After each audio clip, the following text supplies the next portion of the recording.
No nascimento, vemos já condensado tudo aquilo que na realidade se vai realizar na nossa existência. Ser dado à luz e ser imposto à vida. Assim se começa e na realidade assim se atravessa a existência entre a graça do recebido e a tentação de parecer demasiado pouco.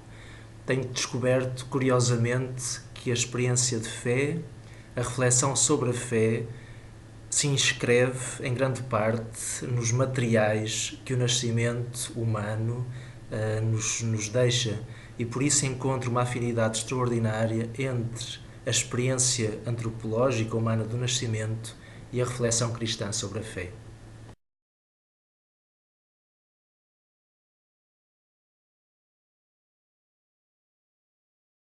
Sinto-me mais caseiro, por isso teria tendência a dizer que me identifico mais com o que fica. E, no entanto, desde os 12 anos, nunca estive no mesmo lugar mais do que 3 anos, ou pouco mais do que 3 anos. Portanto, a vida tem-me levado a partir continuamente. Diria talvez que a maior fecundidade está em partir.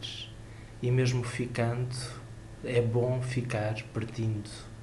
Nesse sentido, quem terá mais marcado a província terão sido todos aqueles que, mesmo ficando, não deixaram de partir.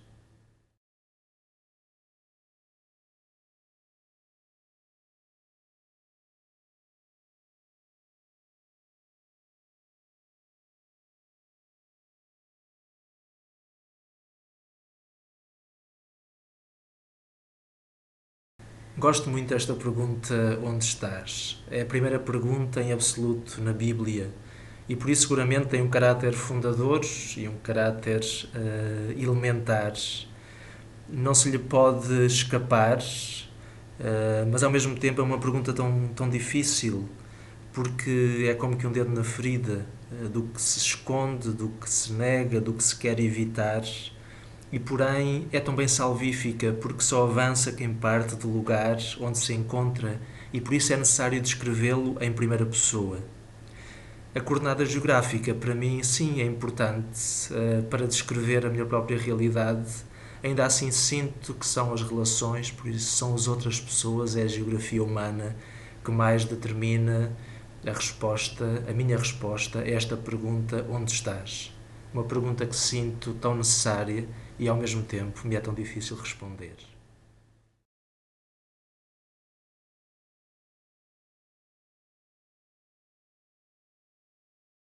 Sozinho seria seguramente uma resposta difícil de dar. Sou um pouco franzino e por isso não teria força suficiente para levar sobre os ombros uma resposta que devesse dar sozinha. Será seguramente uma resposta dada em conjunto, talvez com muitos ensaios, uma resposta que se for discernindo no confronto entre a graça do Evangelho e as necessidades, as expectativas, os desejos do momento presente.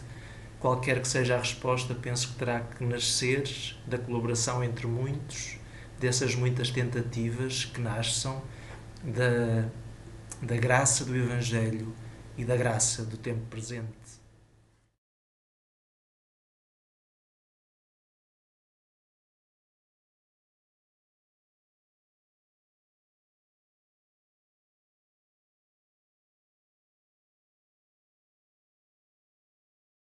Talvez porque a sinta em mim próprio tão forte e ao mesmo tempo a sinta também tão forte em tanta gente que vou encontrando. Nunca senti a vida como fácil.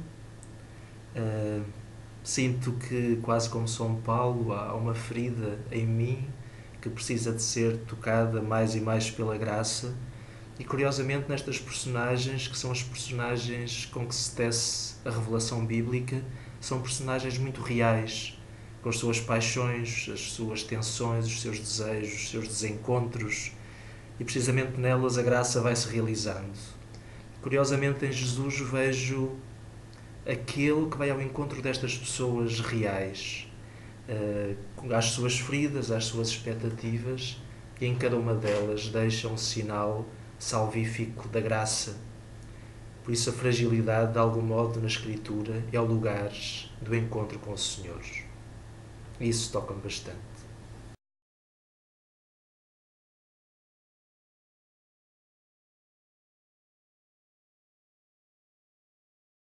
Ou talvez tantos mundos que fazem parte ou que constituem este nosso mundo.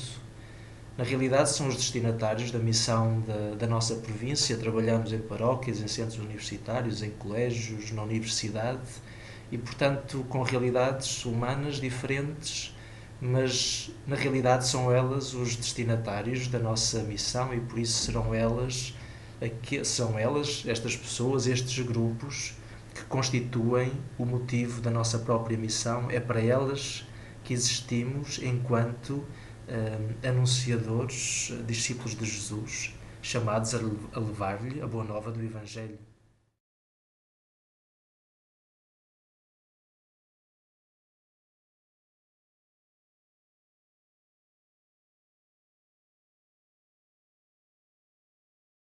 Procuro contornar ou ultrapassar uma cisão cultural que é de separar razão e fé, sentires e saberes. Se culturalmente parece que vivemos entre estes dois mundos separados, a nossa realidade humana mostra-nos que eles caminham junto. É verdade que são polos que não se confundem, mas também não se separam. A fé vive de afeto, procura de alguma maneira refletir sobre esta articulação profunda entre o saber que interessa à vida e os sabores que a própria vida tem.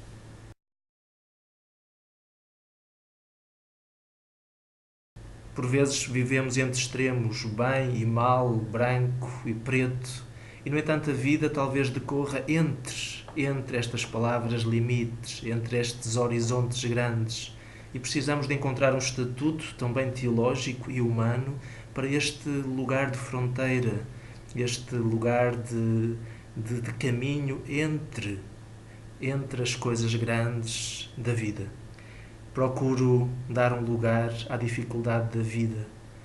Procuro recordar que na sua dificuldade a vida e a fé não deixam de ser uma bênção extraordinária.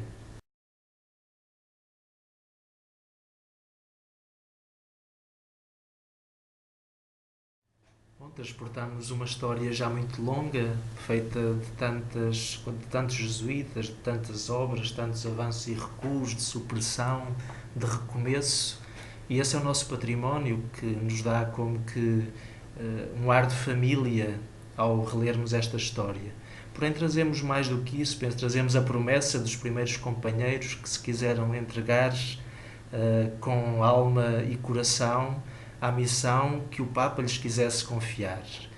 Aquilo que nos une, em grande parte, é a experiência dos exercícios que nos modela a Jesus, que faz nascer o desejo forte de o seguir, de realizar em nós os sentimentos do seu coração.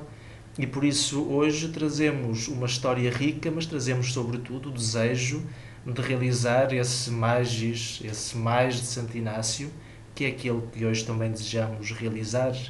No fundo, estamos abertos àquilo que nos for parecendo ser a vontade do Senhor para este tempo. Aí encontramos a nossa liberdade e, ao mesmo tempo, também o fascínio de seguir Jesus deste modo, o modo inaciano.